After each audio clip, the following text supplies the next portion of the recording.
Assalamualaikum warahmatullahi wabarakatuh.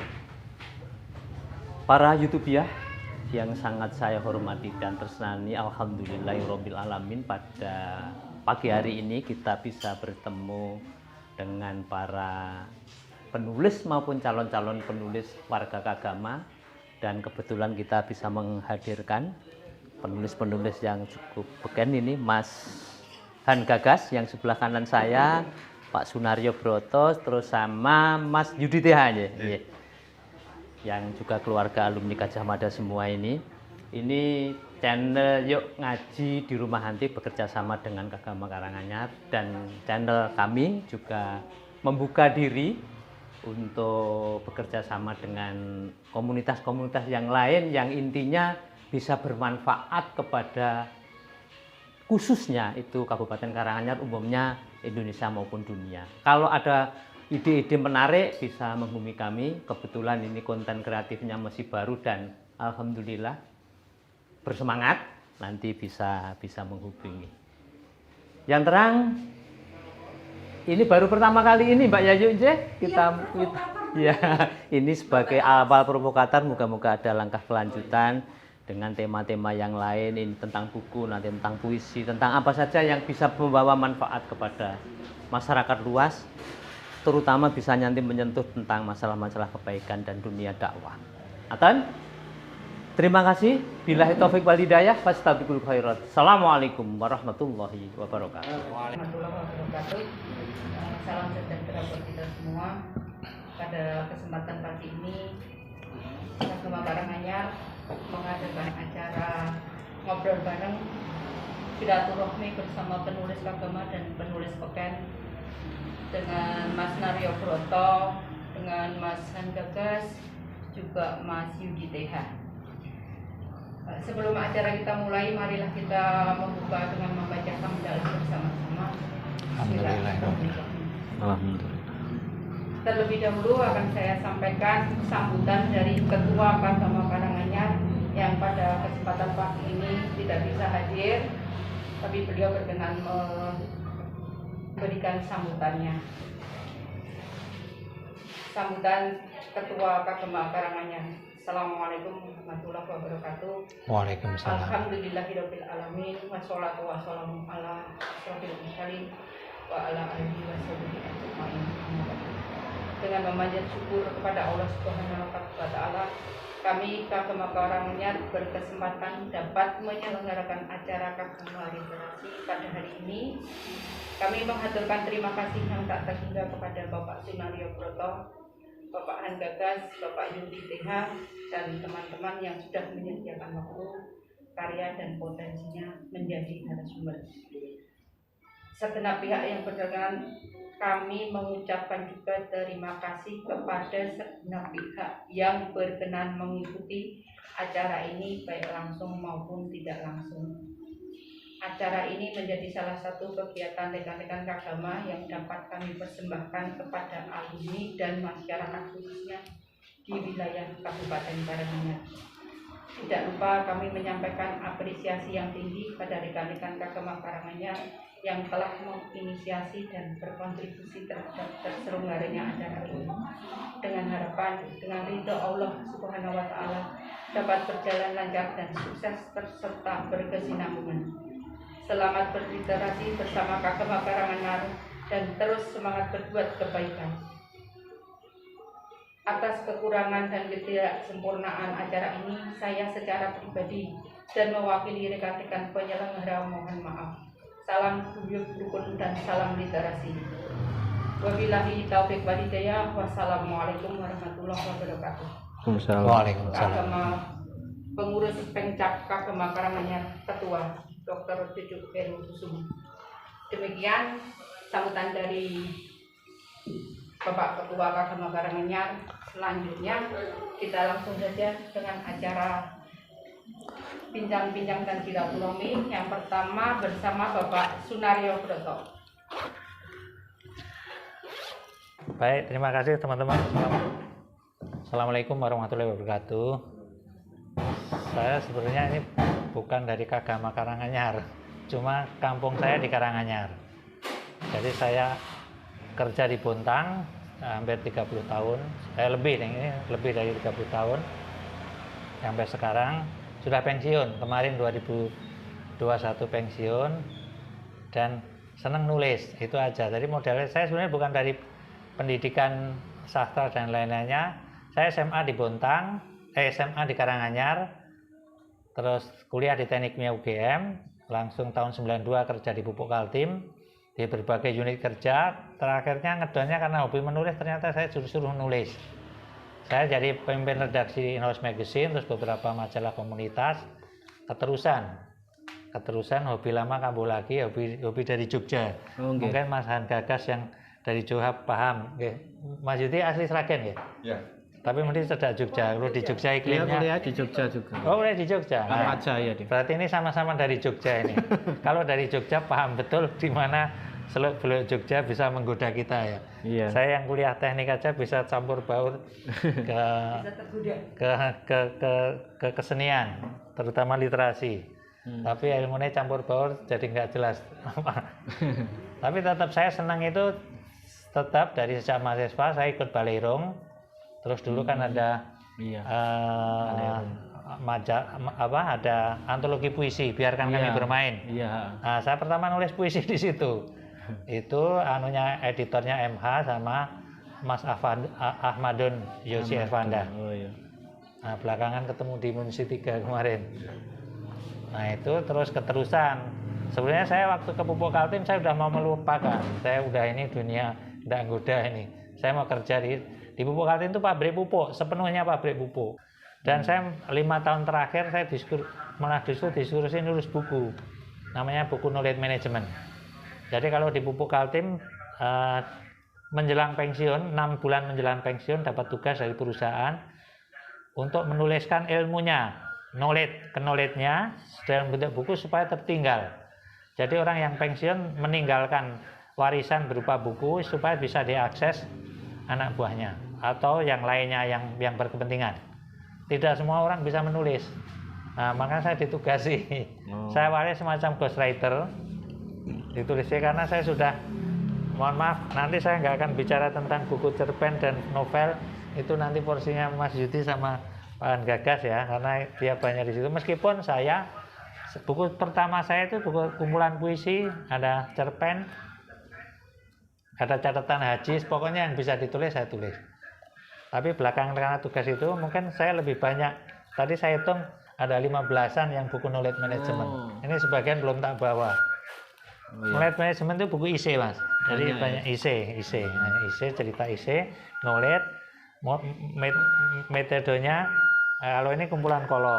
Ini karena saya kerja di bidang SDM, saya rajin nyatat. Ketemu konsultan saya catat.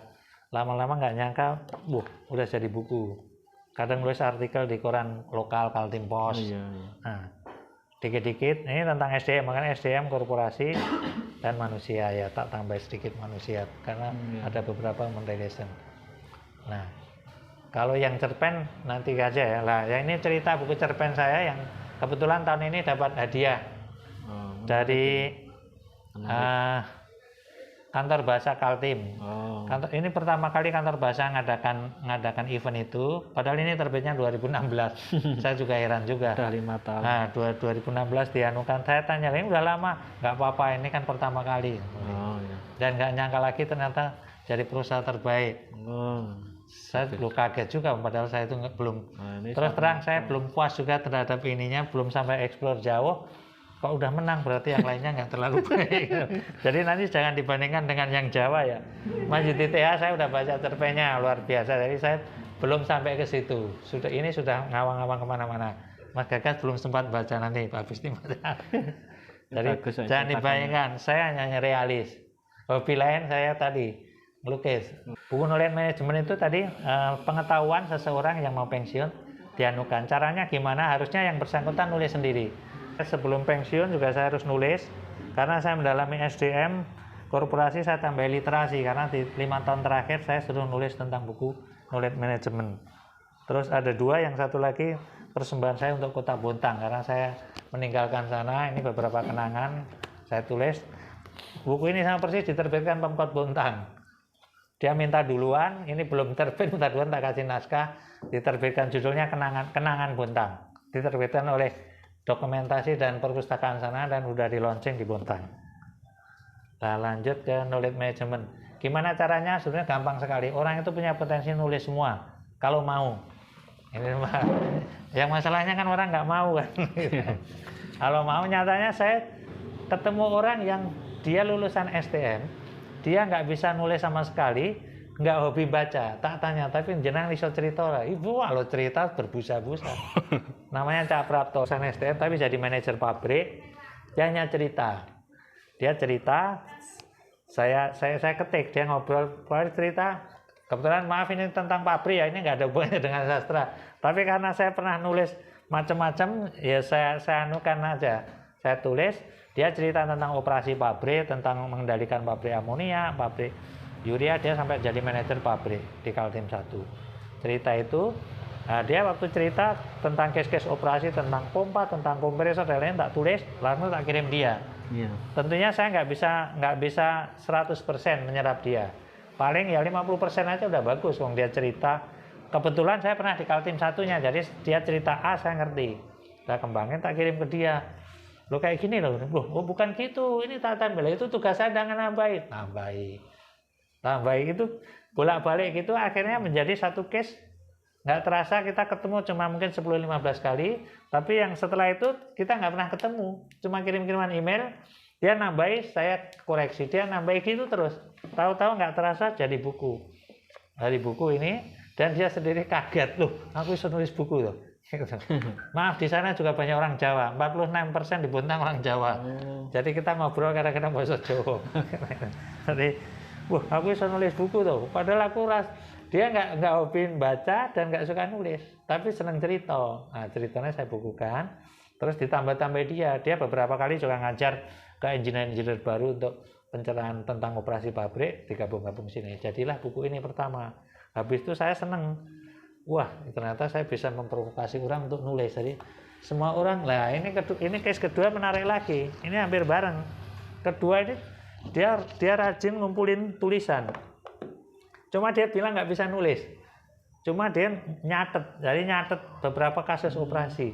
Nah, ini dokumentasinya komplit. Nah, begitu dia asik, dia ini ketemu lebih sedikit. Karena ini kan masih 10-15 kali, ini paling 10-an kali aja. Ketemu dia udah pede sendiri untuk nulis. Sampai keterusan tebel banget ini, sampai dia ketebelan nggak berhenti. Makanya menulis itu asik. Orang pekerja pabrik diajari begitu caranya nulis, dia begitu menulis keasikan. Dia sendiri ngomong, aku kok kenal kowe wingi-wingi to. Yang wingi kenal saya banyak cerita-cerita di Eropa. Kebetulan dia udah keliling dunia untuk operasi pabrik. Jadi dia itu banyak sekali cerita saya di Belanda. Kamu bukuan khusus Belanda. Nah, sebagian cerita dia yang dengan orang Suriname, iya. saya tulis cerpennya. Cerpennya Tin de Vries dari Jepara. Ya. Jadi mau di Cendana News itu buat cerpennya, menarik banget itu. Jadi pekerja orang Belanda benar-benar kerja di Bontang, dia mempekerjakan tentang pekerja pembantu lah, tapi nyabi macam-macam. Lah yang mengherankan waktu ini namanya Pak Kaulan itu berkunjung ke Belanda, yang nemu itu Tin itu, tapi namanya saya lupa, nama aslinya lupa, tapi tak kasih nama Tin. Dia sudah kayak orang Belanda, udah ngomong Belanda, udah mahir nyulir, padahal dulu pembantunya. Oh iya. Nah, terus dia punya saudara-saudaranya diajakin, wah ini menarik banget ini orang dari orang terbawah di ini bawah sana survive. Menarik dalam segi cerpen, makanya tak tulis cerpennya, tak kirimkan dia senang banget. Wah itu saya masih banyak cerita itu, yang gitu-gitu. Termasuk orang-orang Suriname di Belanda. Di Belanda juga katanya orang Suriname kan turunan Jawa, dia seneng kalau ketemu orang diundang di acara-acara kayak acara-acara selamatan dan lain-lainnya masih ada cuma bentuk-bentuknya lain. Itu orang. Nah setelah ini keasikan, tapi ini benar-benar buku knowledge management, bukan buku sastra ya saya gabung-gabung. Nah namanya apa? Saya sendiri knowledge management juga saya pelajari kayak apa, saya belum lihat standarnya yang kayak apa ya, saya kadang-kadang yang namanya knowledge pokoknya berbagi pengetahuan dan keterusan macam-macam terus dengan yang lain. Rata-rata manajer pabrik, karena saya latar belakangnya orang proses, jadi saya sudah anukan. Nah terakhir menjelang saya akhir, direksi saya sampai suruh buatkan buku ini, kenangan direksi saya Pak Bakir Pasaman dan tim direksi sebelum dia ke Pupuk Indonesia.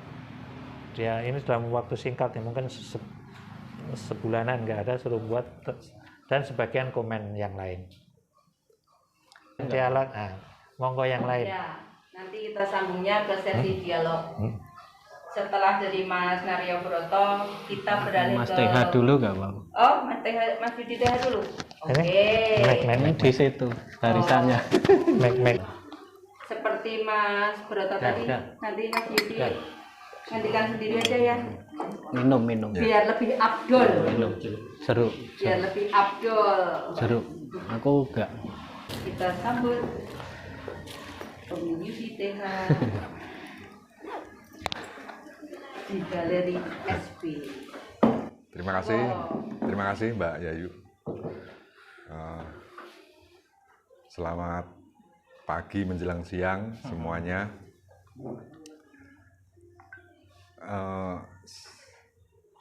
Harus bicara apa ini? Dari awalnya. Perkenalan dulu ya. Sama dengan Mas Broto, saya juga tidak dari Kagama sebetulnya. Tapi saya dekat dengan Kagama. Dalam arti keluarga ada, terus belajar juga di Jogja gitu. Jadi SMA di Jogja,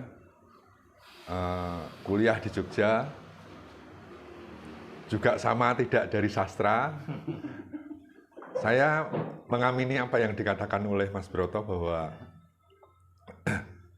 banyak orang menulis itu karena bakat gitu. Sebenarnya enggak.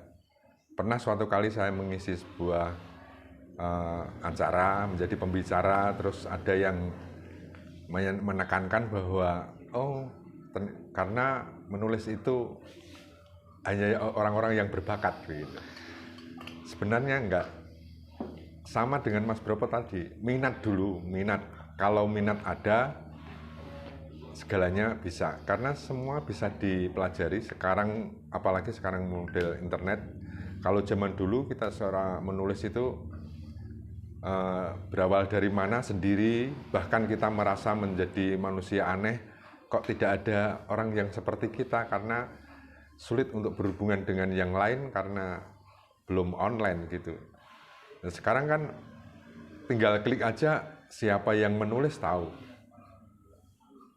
Dan orang yang bisa orang yang berminat dan sungguh-sungguh, ya pasti ada jalan untuk menulis. Saya dari ekonomi, saya tidak menulis juga dari muda,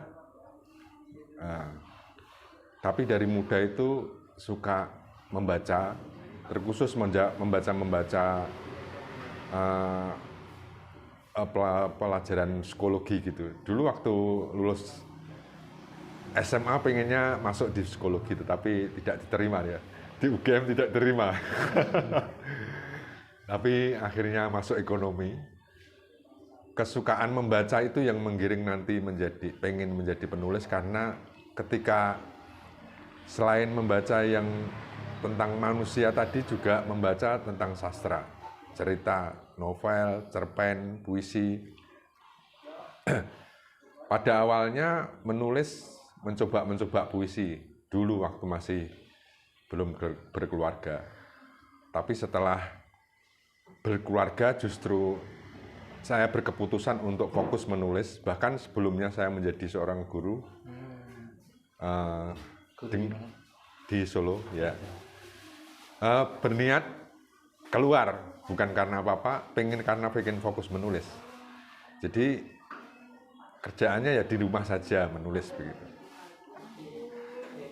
Buku saya sudah 19, jadi 8 kumpulan cerpen, 6 novel, dan 5 buku puisi. Dan banyak orang juga istilahnya masih belum yakin bahwa menulis bisa menjadi jalan hidup gitu, atau membiayai keluarga gitu. dari awal dulu saya mempunyai keyakinan penuh bahwa ini bisa. Tetapi memang jalannya itu memang tidak gampang. Artinya begini, ketika kita menganggur lalu menulis, itu memang sulit, sangat sulit. Karena menganggur itu kan butuh biaya. Sementara menulis itu bukan instan. Ya, kapasitas atau kemampuan menulis itu akan diasah terus sampai kita merasa mempunyai kemampuan untuk itu. Nah, dalam kategori mempunyai kemampuan untuk itulah yang akan dinilai oleh orang lain, dan dinilai dalam arti dinilai itu termasuk dinilai pantas untuk dihargai. Nah, untuk sampai ke sana itu bukan instan. Makanya saya tahu benar ketika berangkat itu keluar jadi guru, terus saya potong rambut. Saya buka potong rambut untuk membiayai menulis. Jadi bukan menulis untuk membiayai hidup saya dulu. Saya mempunyai keyakinan kalau menulis ini saya sungguh-sungguh, tekun dan sebagainya, bisa nantinya. Dan dari awal saya sudah tahu bahwa menulis potong rambut nanti akan terkalahkan kalau menulis sudah maju. Benar. Kalau dulu saya pernah nih, kalau misalnya lebaran itu satu hari bisa memotong rambut 87, pernah saya itu. Satu hari. Uangnya tinggal ngitung, menulis itu jauh banget. Royalti satu buku 5.000. Nah, betul. Ya toh? Potong rambut sekarang 15.000. Satu orang. Nah, makanya saya menulis ini lebih dari pekerjaan. Lebih itu istilahnya ya tidak sembarang orang mau. Berminat itu dalam arti seperti itu juga. Tetapi saya kepingin, kecinta itu menulis. Makanya sampai saya istilahnya saya nggak mau mengorbankan menulis hanya tidak mempunyai uang. Saya bisa bekerja apa saja asal menulis saya jalan. Itulah kenapa saya sampai sekarang masih menulis, dan benar apa yang saya pikir dulu. Potong rambut saya sudah kalah sekarang. Saya sering tutup. Ini acara ini saya nggak buka. Tetapi saya tidak menutup potong rambut saya karena saya dua-duanya saya cintai. Karena potong rambut itu ibaratnya rambut saya mata saya ditutup, saya bisa motong. Nggak pakai ini lagi. Tetapi menulis pakai ini, makanya keseimbangan. Nah, tetapi kalau di rumah saya tetap saya buka, entah payu atau tidak saya buka. Istilahnya menjaga kemanusiaan saya. Ibaratnya seperti ini. Kalau ada orang yang datang, itu kan juragan saya, tuan saya otomatis disuruh untuk memotong. Posisinya disuruh itu kan selalu di bawah. Sementara posisi di tulisan itu kan tidak begitu. Mas Han Gagas, Mas Broto itu kan mempunyai kemampuan, kapasitas menulis dan akan dihargai. Demikian juga mungkin saya, tetapi tidak berlaku di potong rambut. Saya didatangi orang dan dibayar. Saya harus menghormati dia. Menjaga kemanusiaan itulah yang penting gitu loh. Karena benar menjadi penulis itu keren, tapi alangkah kerennya itu penulis yang berkarakter yang baik. Begitu ya kan? Iya. Ya, banyak orang penulis yang asal-asalan. Untuk kelangsungan menulis contoh aja misalnya, sekali dia para plagiat, ya habis. Mungkin hancur. Lain hari sudah tidak muncul lagi. Ini memang istilah kita dituntut untuk profesional, untuk benar-benar bersih. Kita memang tidak manusia sempurna, tapi kita selalu ingin berusaha. Itu yang selama saya menjadi penulis saya yakini seperti itu. Terima kasih untuk pengenalan singkat ini tentang buku-buku. Nanti juga bisa ditanyain pada saat tanya jawab. Istilahnya kalau Mas Broto tadi menulis kenyataan, saya buka beberapa buku yang ditulis di sini. Kalau tidak yang mengalami itu tidak bisa menulis. Misalnya pengalaman menjadi seorang manajer gitu. Ini semacam perjalanan. Semua orang, makanya Mas Broto, semua orang bisa menceritakan seperti ini, benar bisa. Nah, itu. Nah, Untungnya Mas Broto dua-duanya. Tadi saya juga sempat melihat yang cerpen. Nah, cerpen atau fiksi sama dengan yang ditulis-tulis ini sangat berbeda. Kalau di istilahnya di non-fiksi ini kan kita kenyataan dan perjalanannya bagaimana, kita tinggal menulisnya, ada lubangan ya kita tulis dan sebagainya. Tetapi di fiksi tidak bisa serta-merta seperti itu gitu. Ada sisi-sisi perbedaan dan itu memang pembelajaran yang harus ditekuni gitu. Sebagai penutup di ini saya ingin mengatakan bahwa berulang kali saya mengatakan benar, sebelum masuk ke dunia menulis itu ada tagline yang besar sekali. Arswendo ya pernah mengatakan menulis itu gampang. Semua pun. Tapi begitu masuk tagline itu 180 derajat berubah. Menulis itu tidak gampang. Makanya tadi Mas Broto benar, semua orang bisa menulis. Status kan menulis. Nggak bisa, nggak mungkin nggak menulis. WA juga menulis, tapi menulis yang bagaimana? Itu yang mungkin akan dihargai oleh orang-orang yang di dunia menulis begitu, Mbak Yayu. Monggo Mas. Berikutnya itu. Bagaimana karya kita dihargai? Terima kasih. Dengan sudah luar biasa. Dengan 500 sekian karya yang diapresiasi dengan berbagai macam penghargaan. Saya kemarin baca itu ya Allah, 500 karya itu gimana caranya? Nanti ada sesi kalau yang prestasi itu 51 juara. Iya, bukan 500. Berarti baca saya salah anu. Iya. 51 meraih tambahan dulu. Juara ya. Juara itu yang juara utama. Lah itu yang ngecek-ngecek belum di ngecek-ngecek belum di. Juara 2 Maksudnya berarti saya benar itu. Maksudnya juara utama itu 1 2 3 dan harapan 1 2 3. Nominasi selanjutnya yang belum oleh dihitung hadiah. ya. Belum dihitung. Matur nuwun Mas Yudi TH, kita beralih ke Mas Ari Gagas. Selamat siang semuanya. Assalamualaikum warahmatullahi wabarakatuh. Terima kasih ya kepada Bu Yayu dan Kagama Karanganyar untuk undangannya berbagi literasi hari ini. Jadi hari ini kita ada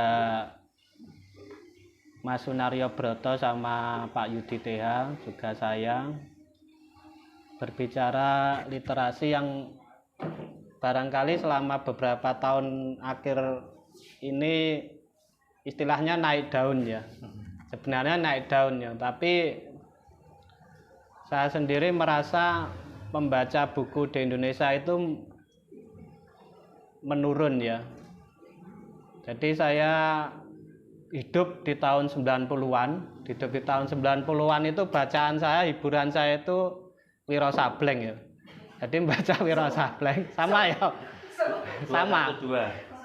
Jadi tahun 90-an itu anak-anak SMP, SD itu hiburannya selain jegur kali, dolanan delian, kadang nyolong pelem gane tanggane, Nyolong tebu, mainan manuk doro gitu kan. Hiburan lainnya itu ya itu membaca buku, itu membaca novel, itu pun pinjem ya, nyewa di toko persewaan. Yang paling sering saya pinjem itu ya Wiro Sableng itu. Semalam saya bisa baca 3 novel karya Bastian Tito. Jadi guru pertama saya menulis itu ya Wiro Sableng itu. Film Wiro Sableng itu saya tonton sama istri sama anak-anak dan saya merasa berutang budi sebenarnya saya sama Bastian Tito. Ada juga acara-acara novel stensilan yang lain yang kami baca, tapi Eni Hero, kemudian Freddy S. Kalau dulu Ya, kayak buku-buku itu yang kami baca cara sembunyi-sembunyi ya. Sembunyi-sembunyi terus tukar menukar karena biar ngirit ya, pinjamnya tukar menukar. Nah, apa? itu berbeda dengan sekarang. Karena kalau saya melihat anak-anak muda sekarang kan hiburannya begitu banyak itu ya. Ada game, ada YouTube, Instagram, TikTok gitu kan, banyak sekali, dan seakan-akan itu lebih menarik gitu loh ketimbang buku. Jadi anak-anak muda yang saya ketahui, termasuk mungkin anak-anak kita ya, lebih suka nonton TikTok, YouTube, karena itu lebih visual ya, lebih menarik ketimbang baca buku novel ya. Nah itu berbeda ketika saya zaman SMP SMA itu ya hiburan selain dolanan sama teman-teman ya baca novel itu. Nah itu menjadi tantangan literasi kita sesungguhnya. Sehingga kita agak penulis-penulis sekarang itu walaupun produksinya banyak, penulis-penulis lebih dimudahkan untuk mencetak, menerbitkan buku, tapi pangsa pasarnya menurut saya lebih sempit karena apa ya, iklim orang membaca buku itu tergerus oleh keinginan menonton itu, visual itu. Itu yang pertama. Yang kedua, saya sendiri menulis itu sebenarnya sejak kuliah, sejak di Jogja itu, tapi menulisnya esai, kemudian puisi, lanjut ke cerpen, kemudian novel. Nah, di tengah-tengah itu sebenarnya saya juga kapok menulis ya, karena istilahnya kurang menghasilkan sebenarnya menulis itu. Saya hitung itu kurang menghasilkan. Saya alumni geodesi, jadi pernah bekerja juga di bidang surveyor. Saya dapatlah sekian juta misalkan. Ketika saya imbangi menulis di koran itu paling dapat 300.000, 400.000 ya. Ya ini cerita aja ya, kenyataan. Jadi ketika cerpen saya pertama kali dimuat koran seputar Indonesia itu, saya ingat saya honornya 400 beberapa. Jadi lebih enak kerja secara materi ya di luar sastra ya. Jadi dan dimuat koran itu ya juga susah-susah gampang ya. Jadi sebulan dimuat sekali 2 kali itu sudah bagus di era saya ya. Dulu nggak ada ya zaman media digital itu. Dulu masih media cetak ya. Dan persaingannya di dunia menulis itu ya rimba raya ya. Jadi persilatannya antar penulis itu ya keras, dan dalam sisi yang positif ya. Dan itu harus mempertajam kreativitas kita sebagai penulis. Dan kapok sambel ya istilahnya. Saya jadi menulis itu kapok sambel. Sesekali kapok lombok ya. Sesekali mandek lah nulis, karena di era itu ya, terutama 2007 sampai 2013 itu nulis orang menghasilkan paling sebulan 300.000, 400.000 satu cerpen tayang. 400.000 itu untuk makan minum biaya hidup paling hanya beberapa hari kan, seminggu lah maksimal. Di era itu ya tahun 2008 2010. Jadi masa saya bisa menghidupi diri saya sendiri, belum menghidupi istri, karena saya punya istri, anak. Untung istri saya PNS ya, jadi tidak terlalu menuntut saya ya. Jadi di tahun-tahun yang sulit itu sebenarnya saya juga kapok menulis itu, karena dituntut oleh kebutuhan. Tapi lambat laun mulai tahun 2011 ke atas mulai buku terbit, kemudian cerpen mulai masuk di media yang lebih besar, honornya lebih tinggi. Kemudian ya ada kecintaan yang tumbuh di hati gitu ya, kecintaan, dan itu jadi kebiasaan hidup ya. Kalau tanpa menulis itu ada yang kosong gitulah. Jadi ada kecintaan, kemudian ada visi bahwa dunia ini perlu kita bagi, dunia yang tidak diketahui oleh banyak orang, yang mungkin kita sendiri atau saya sendiri yang tahu, harus saya bagi. Atau harus saya ingatkan gitu, tentang peristiwa-peristiwa di masa lalu, peristiwa sekitar kita yang kejam barangkali, yang kejam, yang tragis, yang menyedihkan, yang seringkali kita lupa, itu harus kita bagi, kita ingatkan terus-menerus gitu. Makanya selain kecintaan yaitu keinginan untuk berbagi itu yang kemudian sampai 2021 ya, berarti mulai sekitar 2005 saya menulis. 5 tahun di awal itu ya terjadi kebimbangan itu karena menulis itu tidak bisa untuk hidup pada waktu itu. Jadi bahkan saya pernah ngomong ke teman penulis juga, kalau kamu tidak bisa hidup lewat karyamu dalam 10 tahun, berarti sudah berhenti aja menulis. Saya pernah ngomong ke dia seperti itu. Nah, sekitar mulai 2015 ke atas itu sudah enak. Kehidupan menulis itu sudah iso jadi cagak urip istilahnya. Jadi entah lewat royalti, entah lewat buku, entah lewat undangan-undangan, entah lewat apapun. Tapi itu pun juga kapok sambel lagi. Kapok sambel karena apa ya?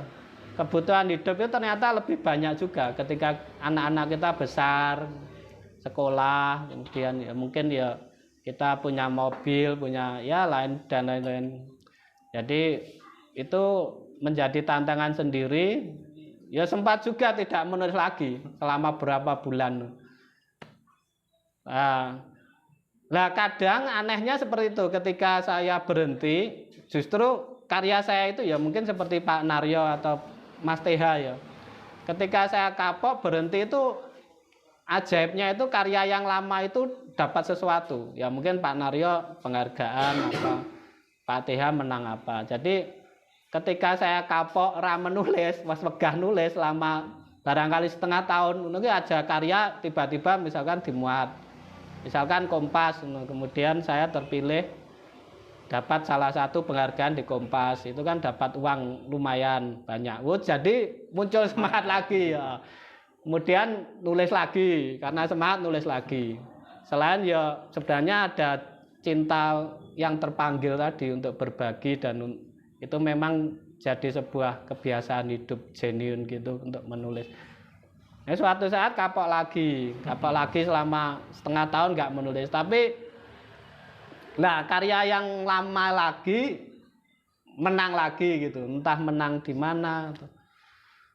Dan saya mikir, lah teman-teman saya sudah seperti ini, tapi karier saya seperti ini. Jadi ada kadang memikirkan perbandingan itu ketika di tengah-tengah proses menulis.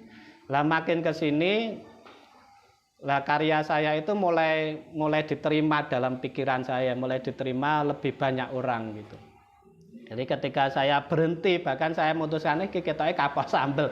Saya berhenti, tapi ada novel, ada event lomba, sehingga saya mempermak novel lama saya dan menang, dan itu besar gitu.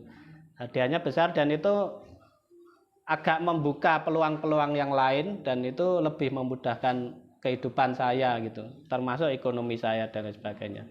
Jadi bisa jadi 10 tahun pertama saya dalam memperoleh hasil, misalkan dalam tanda kutip materi di tulisan, itu sebanding dengan 1 tahun menulis atau 2 tahun menulis di akhir-akhir ini gitu. Itu proses yang memang harus dilalui, karena menulis itu kan semakin lama ya meningkatkan mutu ketika kita terus-menerus melakukannya, walaupun di tengah-tengahnya ono kapok sambel, ono wis males, pilih melakukan yang lain. Nah, ketika melakukan yang lain kan ya bisa nonton YouTube seperti anak-anak muda zaman sekarang, bisa dolanan main ke tempat teman gitu ya. Kadang kalau saya jenuh ya sesekali main ke tempatnya UTTH itu, Cukur dan sebagainya, ngobrol ngalor ngidul. Cukur sama Tia ya hanya ya? Mau saya bayar tapi dia gratis ya, gratis. Jadi sesekali ya main ke tempat teman-teman penulis yang lain. Iya bisa. Nah ini sebenarnya Bu Yayu menyelenggarakan ini ya penting untuk menggairahkan terutama anak muda ya, kecintaan pada, sebenarnya menulis itu mengasihkan karena bisa sangat mungkin itu dialihkan ke film atau film pendek, dan itu bisa ditonton lebih banyak orang. Bisa cerpen kita dialihkan ke YouTube, itu yang nonton bisa ribuan, bisa jutaan orang. Kalau karya saya itu Alih wahana. alih wahana ya. Ada satu yang alih wahana ke film itu ya banyak juga yang nonton. Jadi termasuk yang Balada Sepasang Kasih Gila itu dialihkan ke film oleh Falcon dan sebagainya. Jadi kesempatannya itu sebenarnya sudah luas.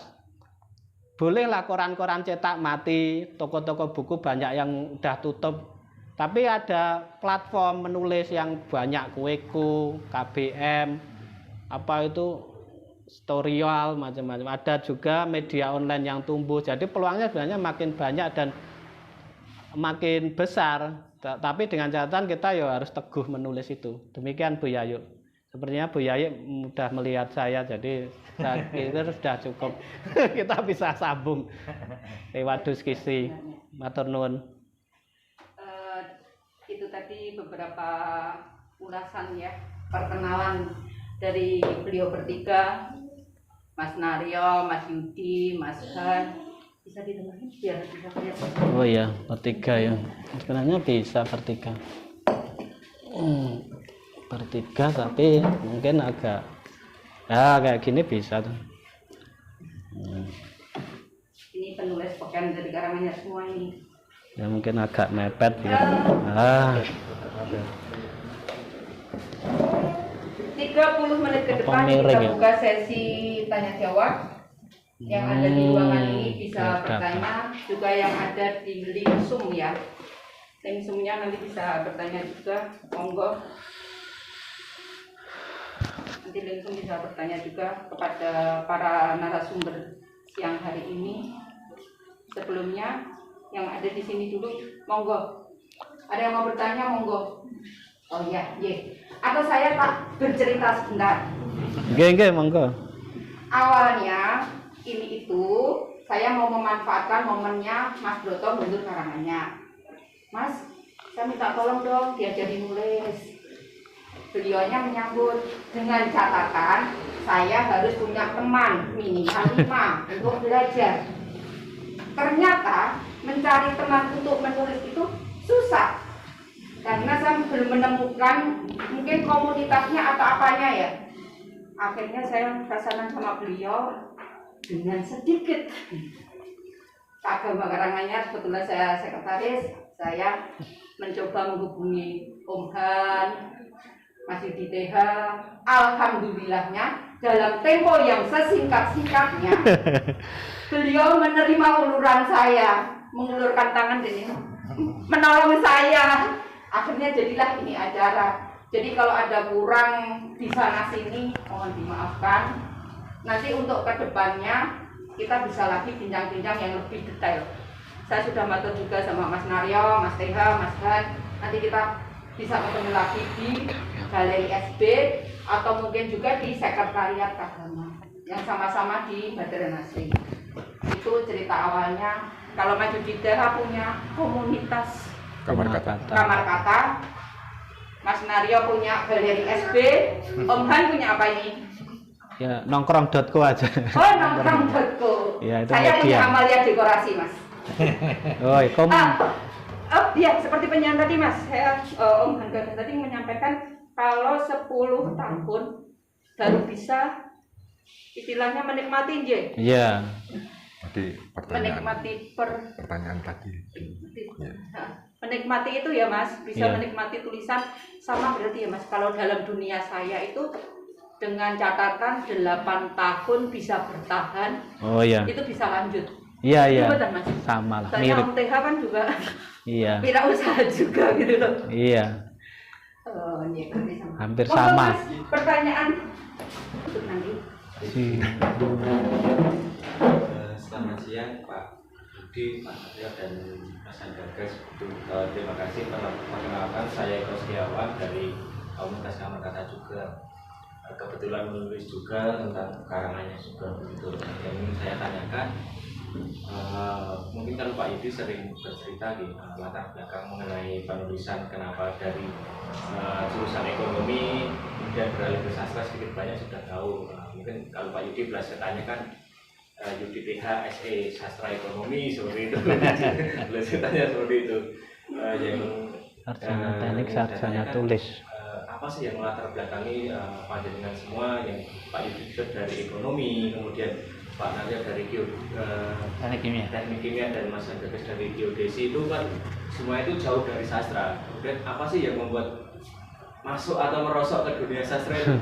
Keblondrok kan, keblondrok ke dunia sastra, meskipun ya awal-awal mungkin tadi disampaikan angin-anginan dulu, kemudian hingga akhirnya memutuskan Pak Yudi untuk coba dan menjadi penulis, Pak Naryo yang seorang komisaris yang akhirnya juga menulis baik esai maupun sastra seperti itu. Kemudian juga Mas Gagas ini juga kemarin menang yang nominal cukup besar dan karyanya juga sudah dipublikasikan sebagai latar belakangnya seperti apa. Terima kasih Mas Eko. Kebetulan saya sudah kenal lewat dunia percerpenan, sama-sama nulis di Cendekiawan News. Sebenarnya latar belakangnya apa itu sebenarnya memang awalnya masih kecintaan. Kita mungkin semua ketika setuju itu, tanpa itu sudah hilang semua ini sastra itu. Jadi senang, awalnya senang. Lalu senang kan ini ditimang-timang, dilus-lus, dikeloni gitu kan. Jadi senang. Awalnya mungkin senang membaca semua. Jadi modal menulis itu membaca. Kalau kata Aswendo kan hanya dua. Menulis itu gampang itu kan. Syaratnya apa? Satu, bisa menulis, dan Anda semua bisa menulis. Satu, hobi membaca. Semua orang kalau sudah sekolah bisa menulis. Nah, tinggal ditekuni terus. Nah, itu sudah, saya senang membaca dari kecil. Dan bukunya Aswendo ya sudah tak baca waktu di majalah Hair, saya udah ngikuti juga. Dari kecil udah senang baca, keterusan terus kan. Terus kebetulan SMP itu juga pelajaran bahasa sastra, senang. Saya kalau ketemu guru bahasa Indonesia juga senang. Itu juga saya masih ingat terus guru yang paling berkesan SMP Negeri 1 Karanganyar, Pak Marno, guru bahasa Indonesia. Masih gurunya rada unik, rada desit, tapi saya terkesan. Saya dapat ilmu jauh waktu dia ngasih pelajaran. Dia dulu kan ada buku paket namanya, buku paket dibagi. Terus isinya saya masih ingat, ikan-ikan pirana di Amazon, Sungai Amazon. Tapi Pak Marno nggak ngomong apa-apa, semua silahkan baca di kelas itu. Setelah itu mungkin 15 menit sudah selesai membaca, buku itu ditarik, coba tuliskan kesalahan kata di buku itu. Nah, hampir semua terdiam, boro-boro menulis kesalahan yang mana, yang benernya juga nggak tahu. Nah, sejak saat itu diam-diam kayak gitu, saya nggak tahu yang lain merekam nggak, tapi saya merekam betul. Habis itu menulis itu harus teliti, membaca itu harus teliti. Nah, kebiasaan ini saya bawa, ternyata saya belakangan jadi editor majalah, editor ya buku-buku gini, saya jadi editornya. Saya sudah terbiasa, jadi saya kalau baca novel salah ketik itu mesti di pikiran kring gitu, mesti tak bunderi, otomatis. Baca di koran itu, nah yang koran Kompas, yang koran-koran besar itu minim kesalahan. Yang koran-koran ngecek-ngecek daerah-daerah itu masih menyertakan kesalahan. Nah, itu jadi kebiasaan tadi. Jadi kebiasaan, kesenangan. Jadi keterusan, kerja di bidang apapun. Saya sendiri sebenarnya waktu kerja di Pupuk Kaltim saya sudah melupakan dunia saya di Jogja. Saya dalami proses.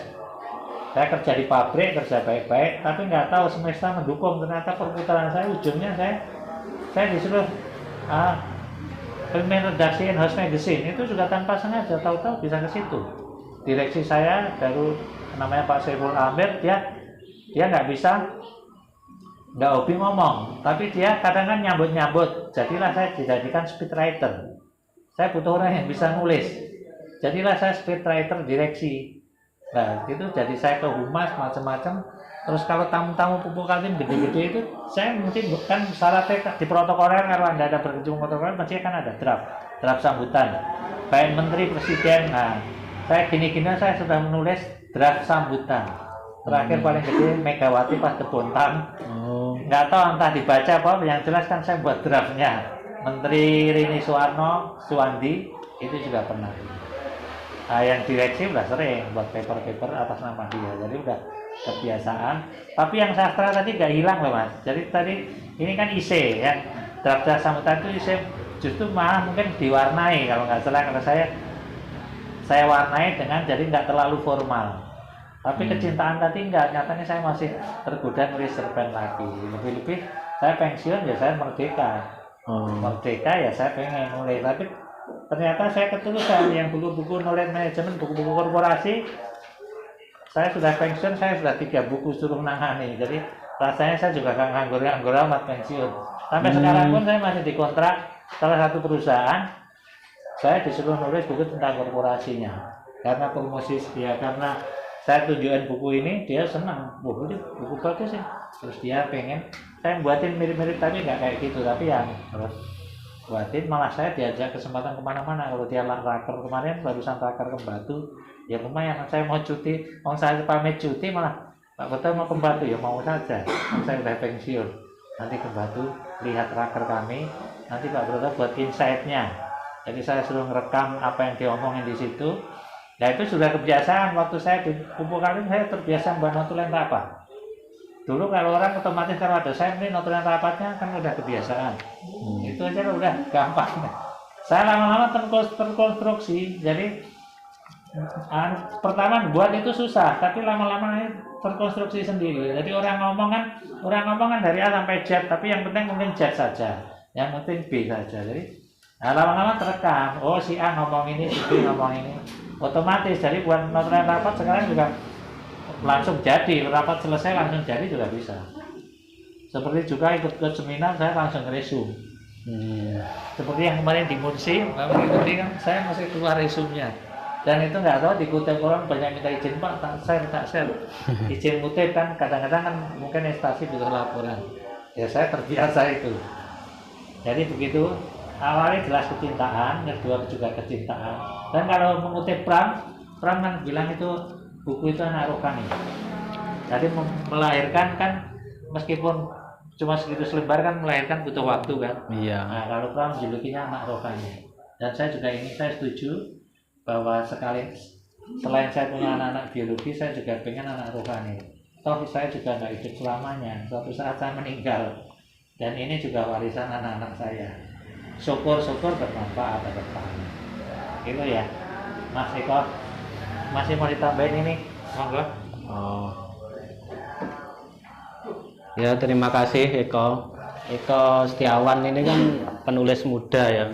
Saya sudah lumayan sering ketemu. Prestasinya sudah bagus. Ya tinggal menjalani baik. Jadi kalau saya sih hasrat sih sebenarnya menulis, hasrat purba ya. Setiap manusia sebenarnya punya hasrat dalam dirinya.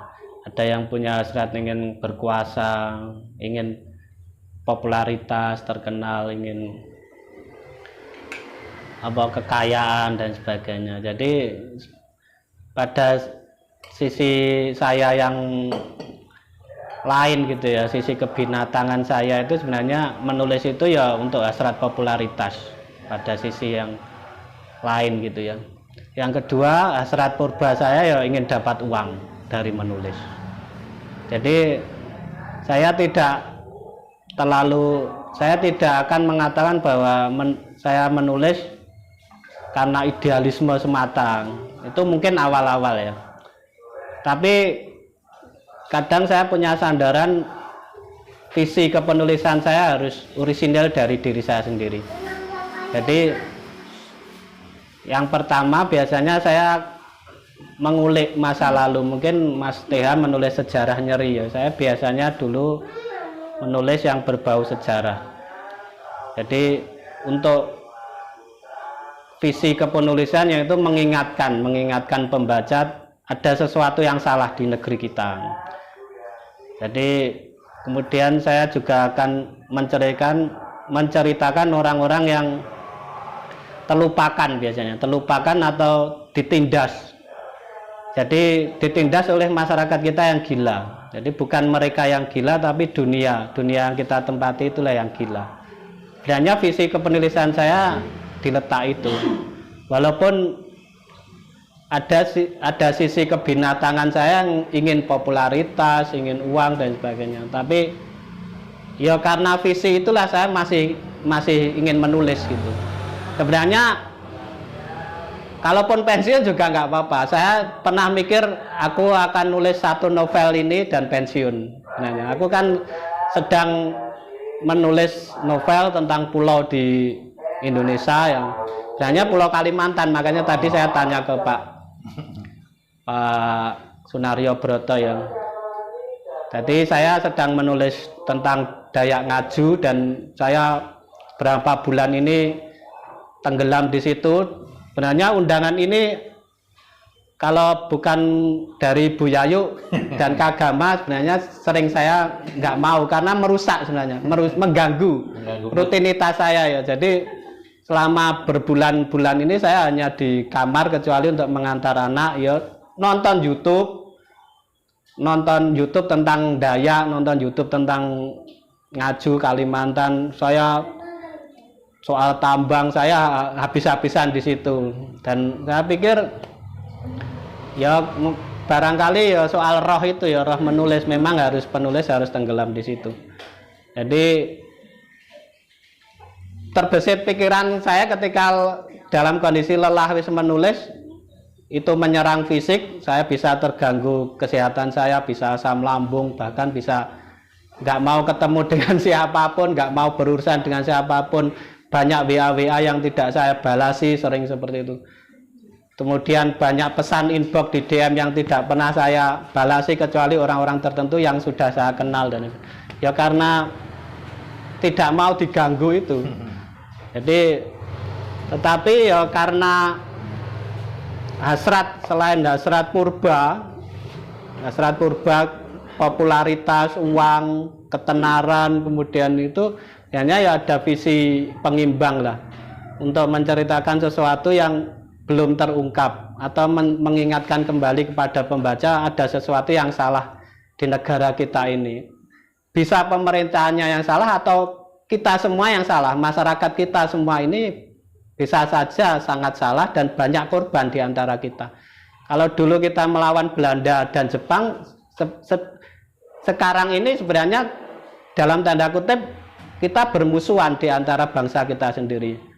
Dan itu bisa meledak menjelang pemilu, bisa meledak ketika ada perebutan lahan, bisa meledak ketika soal upah, bisa meledak ketika ya gesekan-gesekan sosial itu. Nah, saya berada di pihak yang dikalahkan. Ya hanya itu yang membuat saya masih berhasrat gitu.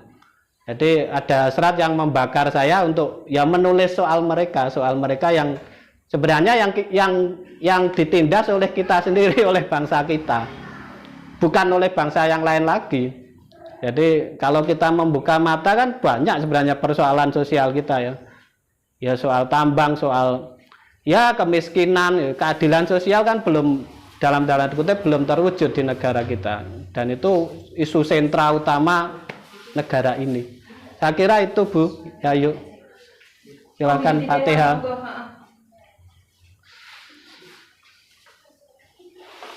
Terima kasih. Mungkin Eko sudah sebagian mendengar tapi berguna bagi yang di rumah ya. Sebenarnya pertanyaan Bung Eko ini sulit saya jawab ya, karena begini. Ketika saya sekolahnya juga di De Brito, Jogja, terus kuliah di Jogja, lalu lulus. Masalahnya ini bukan saya memandang jurusan apa atau belajar apa, tetapi ketika saya lulus pas banget krisis ekonomi dan 98 dan saya kerja juga tidak bisa karena orang-orang dikeluarin gitu. Prinsip saya dari dulu ini, dari masih muda aja saya sudah mempunyai pemikiran bahwa mencari uang dari segala hal itu bisa gitu loh. Asal gengsi kita itu jangan dimainin atau jangan dipakai gitu. Saya pernah pengen jadi tukang batu hanya karena pengen saya menulis. Mungkin pertanyaan Eko ini tepatnya begini. Kalau saya mempunyai kekuasaan begitu, saya kan di dalam diri manusia itu selalu meyakini ada titik putih meskipun sedikit gitu. Di ruang hitam yang besar ada titik putih, di ruang yang putih ada titik hitam, tidak sempurna. Tetapi posisi saya orang yang tidak, satu mungkin tidak kaya, tidak mempunyai kekuasaan, tidak mempunyai, katakanlah tidak mempunyai apa-apa, tetapi ada juga keinginan sedikit untuk sesuatu yang baik begitu. Kalau orang-orang kuasa kan tinggal tunjuk atau tinggal perintah gitu ya. Misalnya, oh saya bangun apa, tinggal perintah gitu. Kalau kondisi seperti saya ini kan nggak bisa begitu. Sayangnya nggak bisa begitu. Lalu saya berpikir, begini maksudnya, kenapa saya berpikir begitu? Karena kalau hanya sekedar uang, bekerja apa saja asal halal itu bisa. Saya yakin bisa. Masalahnya ini, kata-katanya ini, mumpung kita tuh hidup, kalau hanya begitu-begitu saja ya terlewati oleh zaman gitu. Ibaratnya apalah yang kamu sumbangkan untuk hidup ini gitu. Ya salah satunya mungkin dari menulis. Nah itu alasan saya tidak kejurusan, tetapi ini saya ibaratnya ini bukan dipilah-pilah, tetapi kalau ingin kamu sesuatu berguna bagi sesuatu ini, salah satunya ini yang sangat mungkin adalah menulis. Karena dengan menulis kita bisa memperbaiki sesuatu yang rusak, yang bobrok itu tanpa harus mempunyai kekuasaan apapun.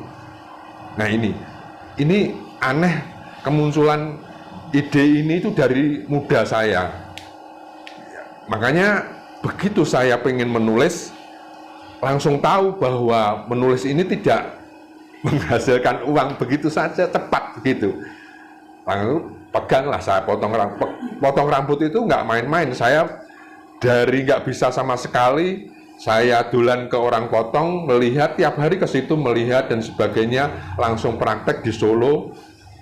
Langsung, nggak usah praktek. Saya beli clipper itu waktu itu 350, langsung saya pakai, nggak latihan-latihan. Karena nekat. Itu intinya bahwa mencari uang asal kita serius dimanapun bisa. Terus posisi pindah ke Karanganyar. Nah ini dari Solo pindah Karanganyar, kan kalau usaha itu ringnya sudah jauh kan, kayak pasar baru nggak bisa dapat uang. Untuk menanggulangi itu saya pernah menembung waktu Unsa dibangun itu, saya sudah menembung juga mandornya. Pak, saya bisa kerja bantu di sini. Oh bisa.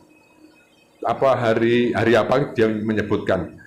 Nah ketika saya pulang saya dapat panggilan jadi mengantar kurir gitu. Lalu saya harus membatalkan itu. Kalau nggak ada itu, saya pasti sudah menjadi tukang batu untuk menyambung hidup dan menyambung nulis. Jadi pertanyaan tadi menurut saya, kenapa kok terjerumus? Saya nggak merasa terjerumus ya. Dari awal saya tidak pernah mengekip ini punya jurusan sastra gitu. Enggak, karena ini beda. Sementara yang jurusan sastra nggak jadi sastrawan. Nah gitu loh. Ini sastra itu sebuah panggilan, tetapi panggilan itu bisa digali. Salah satunya itu melewati ini. Itu seperti itu. Dan saya mengamini juga dari Mas Broto tadi, kecintaan itu kalau sudah cinta itu apa saja dilaksanakan, berat pun sangat tidak dirasakan. Pakai cinta, jangan peduli apa gitu. Iya benar. Terima kasih. Sepertinya bukan hanya untuk menulis pakai cinta itu, pekerjaan apapun harus pakai cinta. Iya memang. Ada lagi pertanyaan, monggo? Ya, monggo Mas, kesini Mas, monggo Mas. Monggo.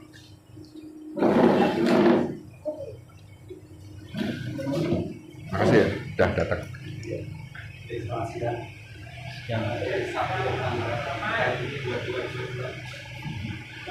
Saya bersyukur bisa bertemu dengan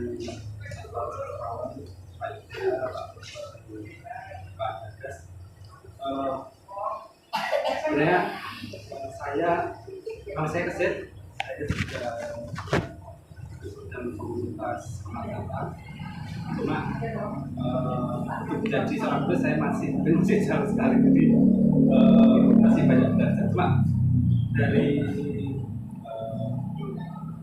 Bapak, saya mendapatkan semangat itu bahwa menulis itu sebenarnya kalau dari cerita Pak Yudi hanya cinta mati menulis. Kalau Pak Gagas malah akan donggongan. Jadi ini sekali jalan-jalan yang dilalui itu. Jadi kadang kalau memang perlu sudut pandang yang luas. Jadi kalau kita hanya mengacu pada satu titik, kemungkinan kita akan patah hati gitu. Jadi saya tidak bisa ngikutin, saya seperti Pak Yudi. Ternyata ada Pak Gagas yang ogah-ogahan tapi ternyata bisa berhasil.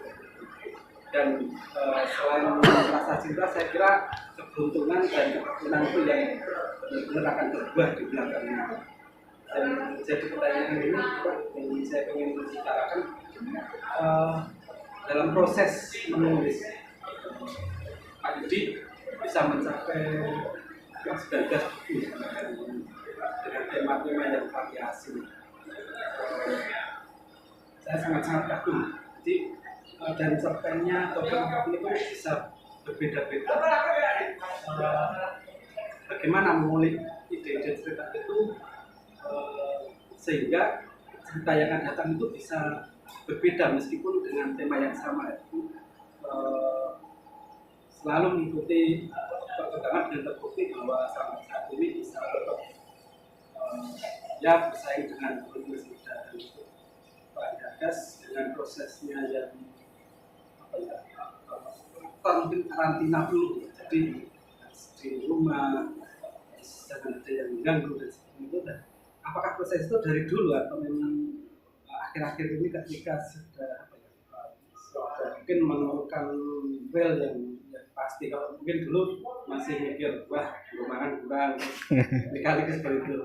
Kalau Pak Broto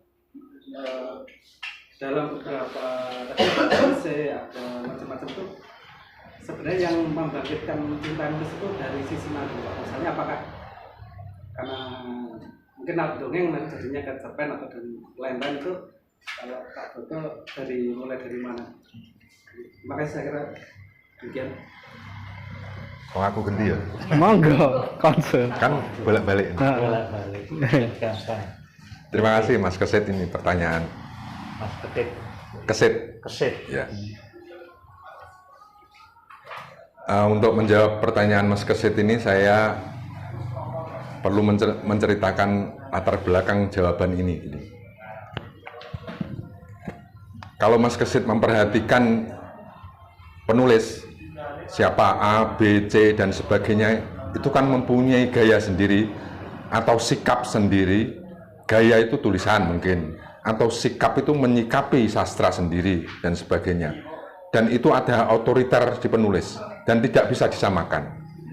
Dan seharusnya juga sastra juga istilahnya fair atau istilahnya menilai itu dengan jernih. Dalam arti jernih itu dia berkarya atas kesungguhannya gitu.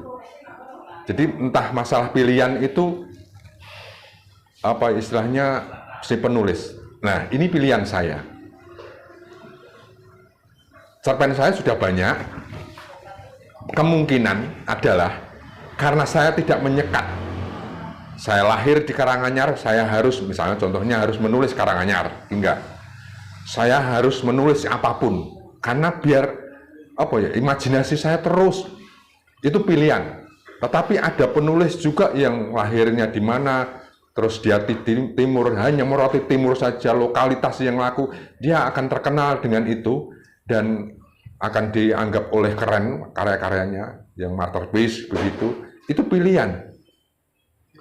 Itulah. Tapi kalau saya enggak, saya bisa menulis apa saja karena pikiran saya bisa kemana-mana. Ini pilihan juga. Makanya saya menyadari tulisan-tulisan saya bisa kemana saja, bisa ke fisika, bisa ke yang tidak bidang tahu gitu loh. Jadi saya tidak menyekat.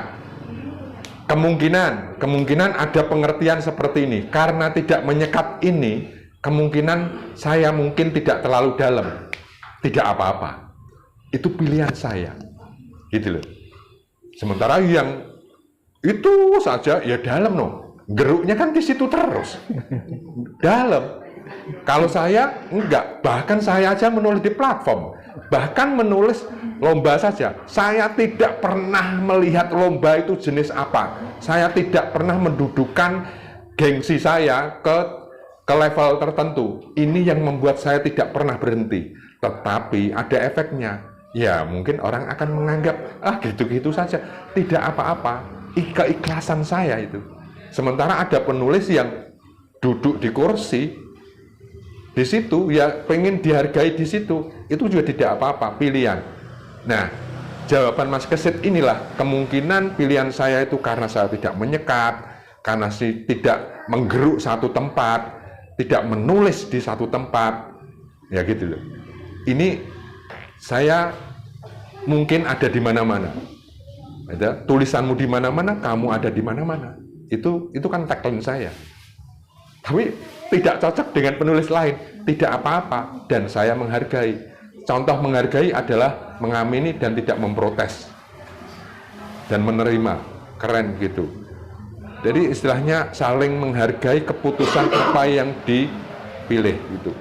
Saya juga menulis tentang serius, saya juga menulis tentang tidak serius, tidak dalam arti yang sastra banget, enggak. Dan itu saya niatkan, makanya karya saya bisa banyak tadi ya. Itu mensiasati gini, ada latar belakangnya karena pilihan itu. Latar belakangnya kan karena tadi kecintaan. Karena kalau cinta itu aku harus bertahan di sini, nggak mungkin. Bahkan saya mempunyai blog aja menulis sampai mati. Jadi sudah saya tanamkan terus. Kalau saya ngegeruk satu tempat, mungkin nggak cocok dengan seperti itu. Karena geruk satu tempat itu, engkau karyanya 1 tahun sekali. Waduh, makan. Padahal anak saya pengen makan. Gitu. Itu konsep yang secara menyeluruh gitu. Saya syukur sekarang bahkan yang datang cuma 3 orang, tapi masih saya buka. Ini pilihan-pilihan yang tidak semua orang harus dilihat sama gitu. Kalau pengen melihat siapa Yudi, oh ini karyanya, terus perjalanannya begini, oh yakin begitu, enggak. Dan saya berharap semoga orang-orang bisa menilai karya itu tidak satu satu kategori saja. Bagi orang-orang yang tidak sastra kan ada orang-orang menganggap bahwa sastra sekarang semakin jauh dengan masyarakat gitu. Ya kita kalau misalnya berpikir di sastra dalam sendiri, kalau nggak sastra yang keren itu ya nggak akan dianggap. Sementara yang keren itu kadang jauh dari masyarakat gitu. Ada indikasi begitu meskipun bukan rumus. Itu efek-efek yang kita tidak bisa ditinggalkan atau dilupakan. Jadi ada efek dan itu pilihan dan kita harus benar-benar jernih untuk menilai ini. Begitu Mas Kesit, terima kasih.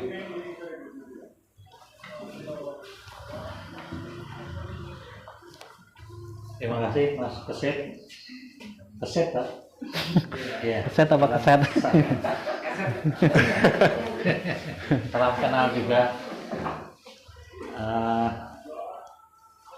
Itu segmentasi ya atau apa ya? Ini kalau saya itu sebenarnya mengalir aja. Saya tanpa aliran ide itu kan kalau kita diam saja juga nggak bisa. Saya kebetulan saya kerja di bidang lain, di bidang pabrik. Cerpen saya yang tentang pabrik juga ada. Yang penting tetap saya keinginan menuliskan. Saya yakin Mas yang di sini nggak akan berhenti. Itu tetap ada di pikiran tuh nggak akan berhenti. Tapi kita kan bergerak kemanapun. Saya kebetulan juga bergerak, meskipun saya sudah pensiun, saya juga masih bergerak. Yang awalnya sebenarnya saya bergerak itu saya senang dolan. Kalau ibu saya dulu bilang senangannya belayang cakui. Jadi saya di Jogja pun sampai sudut-sudutnya saya dolani, kuliner yang enak-enak, yang murah-murah itu tak dolani. Sampai rumah teman-teman saya hampir semua teman-teman saya SMA tak dolani. Ya, saya hanya ingin suatu saat mesti dapat ide. Kebetulan saya senang traveling kemana-mana.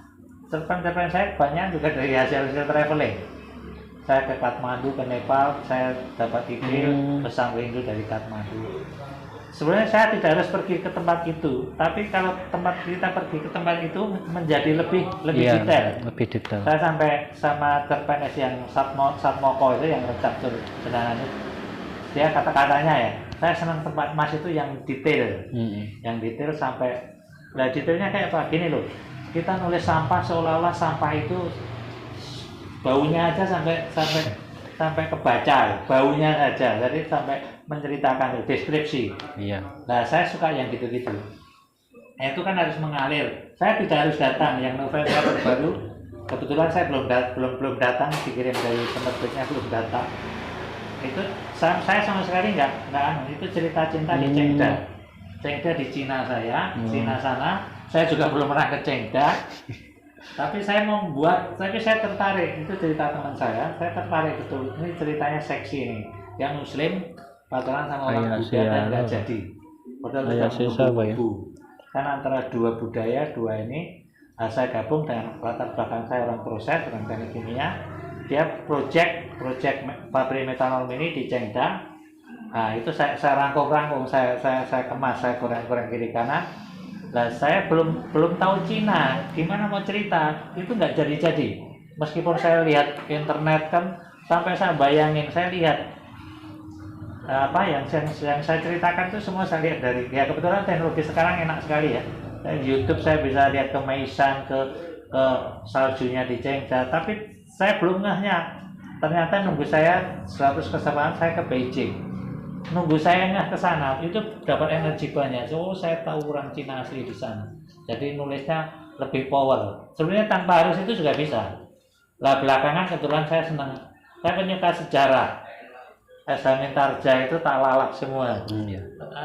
Tapi generasi sekarang mungkin nggak tahu. Tapi di Bukit Menoreh 397 jilid, satu jilidnya 50 halaman, total bisa 19.000 halaman. Itu mungkin novel terpanjang di dunia. Iya, benar. Kalau mau ditambah layar-layar terkembang, ditambah sebelumnya Nogoso Sabu Inten yang 30 tahun sebelumnya, itu kan kisahnya mirip, senjatanya mirip, ajian-ajiannya mirip. Itu dianukan, itu kalau mau ada yang novel terpanjang di dunia. Iya. Nah, saya penyuka sejarah itu, meskipun mungkin saya ada sudut pandang lain ya tentang Arya Penangsang. Ada lagi sekarang terbit dari Purwakartun. Nasirun ya. Nasirun Purwakartun yang selama ini kan Arya Penangsang dianggap pecundang. Iya, dibalik ya. Nah, dibalik lagi ternyata masing-masing ada dasarnya. Nah, karena saya menyuka sejarah, senang. Saya juga beberapa cerpen saya latar belakang candi, karena saya senang candi. Terus terang kalau saya melihat candi itu saya senang banget. Saya lihat Borobudur itu nggak habis-habis, Prambanan. Saya dari Syukur itu saya mungkin beberapa kali. Dan sampai saya lukis, saya karena senang sketsa, relik-reliknya saya gambar. Saya punya komplit cukup. Mungkin orang-orang belum punya. Saya fotonin, caranya saya tirun. Saya fotonin, seumpama di Syukur itu hanya satu ini kan, dia kan anunya mubeng gini. Reliknya, mubeng, gambarnya kan susah. Nah, karena saya senang, ya tak fotonin semua, nanti tak gabung-gabung. Sampai saya seolah-olah aku dari drone dari sisi sini gambar Syukur. Karena kecintaan tadi mas, senang sampai saya sketsa cerita di balik itu kan saya cari juga di internet, cerita tentang mitologi burung Garuda. Sampai di Syukur, tadi Syukur itu ada mungkin sekitar 8-9 gambar Garuda, gambar Garudanya. Nah, mitologi burung Garuda kan sejak dulu kita udah punya. Makanya pemerintah desa dari lambang itu ya bisa dimengerti karena mitologinya banyak ceritanya. Nah itu saya senang itu, beberapa cerpen saya mungkin ada 5-6 cerpen latar belakang candi. Candi Prambanan, Candi Borobudur belum, tapi udah dipikiran semua. Saya pensiunnya sebenarnya pengen nanti tour de candi. Saya udah hitung tadi di Jogja aja kalau belum perhatian ada 28 candi di situ. Candi Sojiwan, Candi Bubrah, Candi Sewu. Di luar yang terkenal Prambanan sama Borobudur. Itu banyak. Saya senang, ini masalah senang saja. Senang karena senang sejarah, senang itu. Nah itu yang mewarnai karya-karya kita. Tentunya kita juga ingin ada sesuatu yang dibawa. Nggak mungkin kan orang nulis pepesan kosong, nggak mungkin. Semua penulis ini mesti punya sesuatu yang ingin disampaikan. hanya dikemas dalam, ada yang di catatan harian, ada yang di novel, ada yang, itu mesti ada apa yang disampaikan. Itulah makanya kita masih giat menulis itu ingin menyampaikan, nggak mungkin kita nggak ingin menyampaikan dan ingin dikenang. Kalau kayak Pram kan beberapa yang dikutip bahwa menulis butuh keberanian dan lain-lain, ya kita juga ingin seperti itu, ingin suatu saat bahwa kata-kata yang kita ciptakan itu abadi. Itu Mas ya. Monggo masih lanjut. Monggo Mas Om Han. Oh iya. Masih ada 2 pertanyaan nanti soalnya. Ya terima kasih ya Kesit, Mas Kesit. Jadi yang saya monggo Pak. Jadi ini kebetulan ada teman saya kuliah datang ini, namanya Bekti. Ini sudah 18 tahun nggak ketemu. Kemarin saya japri datang. Jadi saya menggarisbawahi Kesit tadi, yang pertama keberuntungan, yang selanjutnya agak lupa. Sering saya blank Mas. Jadi sering pikiran saya kosong, entah kemana gitu. Tapi saya garis bawahi, kalau saya tidak akan pernah mengandalkan keberuntungan Mas. Kalau mungkin teman atau yang lain membaca, oh penulis ini beruntung dapat ini, menang ini, apa juara ini, dapat sekian juta dan sebagainya. Jangan memikir itu. Kalau saya proses itu saya yakin tidak akan mengkhianati hasil. Tapi kalau kita ingat Pameo itu akan sangat menderita sekali, ternyuh sekali pada Van Gogh yang menggambar ini. Saya tadi sempat ngobrol sebentar sama Pak Naryo. Van Gogh ini hanya menikmati uang yang luar biasa setelah dia meninggal. Jadi ketika dia hidup sebagai seniman pelukis, nggak ada hanya satu lukisannya yang laku, dan itu murah sekali. Jadi hidupnya nelongso, dia diopeni sama Theo, adiknya. Dia menderita gangguan jiwa, bahkan terakhir dia menggunting kupingnya sendiri. Jadi saya berharap diri saya sendiri sebagai, barangkali sastrawan penulis itu kan seperti seniman. Mbok yao saya bisa berhasil sebelum mati. Jangan sampai seperti Van Gogh ya. Jadi banyak seniman yang yang justru diterima oleh publik secara luas mendunia ketika dia sudah mati. Tapi saya tidak ingin berharap itu, dan saya tidak akan menyandarkan pada keberuntungan. Jadi ya saya, walaupun Mas tadi menyimpulkan wah iki han gagas dongdongan saya itu ketika saya telah menghasilkan karya. Biasanya menghasilkan karya saya akan berhenti lama, urip dewe dan sendirian. Pernah saya menulis buku, dan barangkali ini menjadi dasar utama yang Balada Sepasang Kekasih Gila ini, tentang tokoh namanya Jarot yang kesepian. Jadi saya memutus kontak dengan siapapun hampir 1-2 tahun, tidak pakai WA, saya ganti nama, kemudian saya tidak mau ketemu dengan siapapun, teman-teman yang ingin bertemu saya tolak, bahkan seperti itu. Karena saya ingin menjiwai betul tokoh ini, tokoh yang menderita, yang kesepian, yang schizophrenia, yang dianggap gila, yang dia dibully, dia dihabisi. Saya ingin merasakan itu, dan alhamdulillah itu berhasil. Jadi itu diterima oleh penerbit mayor secara materi, ya alhamdulillah, kemudian menang, kemudian bahkan difilmkan. Jadi itu proses besar yang saya harus lalui, yang menderita begini. Tapi saya enjoy gitu, dan itu sesuai dengan diri saya, habitat saya. Jadi sebenarnya kita kan harus menilik ke diri kita sendiri, berbeda ya satu sama lain ya. Jadi kalau saya sangat salut sama TH, ketika TH itu produksi idenya itu terus menerus tanpa henti. Saya sangat takjub sama TH ini, sama Pak Naryo yang dia kan seorang pegawai yang sibuk tapi bisa menulis. Sedangkan saya itu kan pengangguran. Saya itu hanya ngurusi kos-kosan hanya 6 kamar. Saya punya kooperasinya sudah dijalankan orang di lapangan, tinggal beberapa bulan nengok. Tapi saya punya jiwa, satu jiwa saya jiwa aktivis, kedua saya cinta lingkungan. Semua tulisan saya itu hampir berdasar dua jiwa saya itu, selain karena jiwa aktivis, saya harus membela orang-orang yang ditindas, yang dihabisi oleh masyarakat dan pemerintah kita. Sebagai jiwa saya adalah jiwa lingkungan hidup, saya ya akan membela orang-orang yang digusur misalkan oleh tambang, oleh apapun lah kekuasaan masyarakat dari atas sampai kecil. Jadi hanya itu, saya tidak akan melebar menulis yang tetek mengek, yang cinta misalkan, yang ini, karena itu bukan diri saya, bukan jiwa saya. Ya mungkin ada tokoh yang jatuh cinta, karena kita semua kan mengalami, saya mengalami juga. Tapi jatuh cinta dalam visi kepenulisan saya itu bukan cinta yang melo, yang dramatik, enggak, tapi yang putus cinta, yang gagal cinta. Karena saya berpihak pada orang-orang yang gagal hidupnya, gagal cintanya, yang tertindas. Pokoknya yang serba gagal akan saya bela. Dalam semua tulisan saya, hampir semua tulisan saya sebenarnya berdasarkan visi itu. Jadi dangdongnya saya ketika Mas Kesit tadi mengatakan, ya itu ketika saya sudah melahirkan karya, saya akan berhenti, stop, ya wes, saya akan menikmati hidup, ya nonton film karo anak-anak dolanan, happy dan sebagainya. Seperti itu Mas Kesit ya, udah menjawab ya. Ya intinya saya tidak akan mendapatkan keberuntungan. Barangkali kalau ada penulis yang dia mengikuti semua lomba gitu, dan bisa aja banyak lomba yang menang, itu memang karena kualitasnya memang bagus, terjaga sehingga dia menang. Kalau saya karena menilik diri saya ya, kita semua kan harus mengaca diri, kemampuan kita di mana. Sebenarnya bisa jadi loh mutu tulisan itu hampir sama, tapi dalam tanda kutip keberuntungan, dalam tanda kutip ya, berbeda satu sama lain.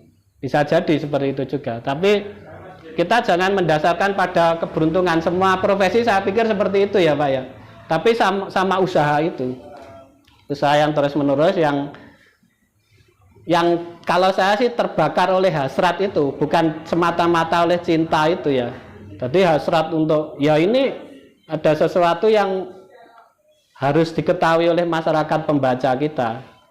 Ya masyarakat yang merusak sistem hukum, yang merusak ketidakadilan gitu ya, yang kita harus nggak usah jauh-jauh lah. Ada tetangga saya yang gangguan jiwa sampai bunuh diri, minum racun, ya aku akan menampilkan kisah-kisah seperti itu, bukan kisah-kisah yang indah ya, yang macam selebritis dan sebagainya. Karena tetanggaku aja ada yang seperti itu, kenapa aku harus menyampaikan hal yang jauh? Kemudian jiwaku yang kadang kesepian, ya aku akan nulis tentang kesepian diriku sendiri. Atau tentang temanku yang dia harus cerai, misalkan dia harus cerai, berpisah sama anaknya dan sebagainya. Karena istrinya pangkatnya lebih tinggi, gajinya lebih banyak dan sebagainya. Saya akan membela orang-orang yang terkalahkan secara ekonomi, secara status sosial. Saya berada di situ Mas sejak dulu. Itu yang membakar saya untuk terus menulis sebenarnya. Bukan sekedar ya mungkin cinta itu ya, karena cinta akhirnya itu ya karena terbakar oleh hasrat untuk menyampaikan itu. Seperti itu Mas Kesit. Alhamdulillah, tiba di penghujung acara, kita sudah belajar bareng-bareng, menyimak bareng-bareng. Bisa apa? Ya, dari teks. Terima kasih kepada teman-teman juga yang sudah gabung di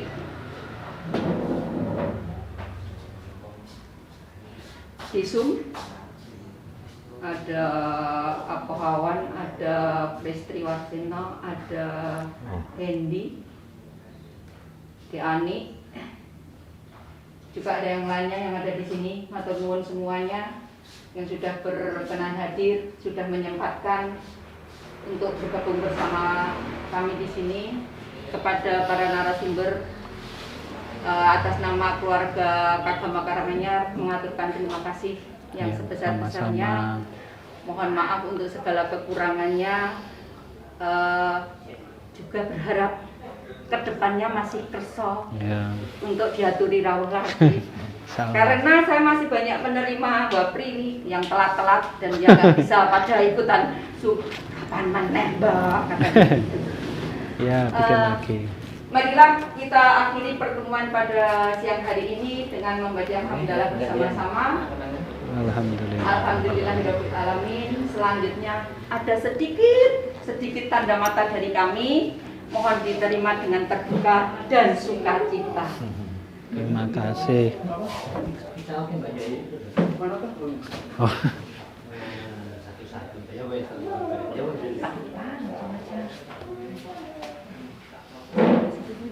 Satu-satu dulu. Oh, nggih. Ya sewu ya Om, ini cuma jangan dilihat dari dalamnya, Ya. dilihat dari hatinya saja. Siap. Ya. Dipersani dari hati yang terdalam. Ada Ya, cinta dan kasih di sana. Terima kasih. Demikian acara kita pada pagi sampai siang hari ini kita akhiri.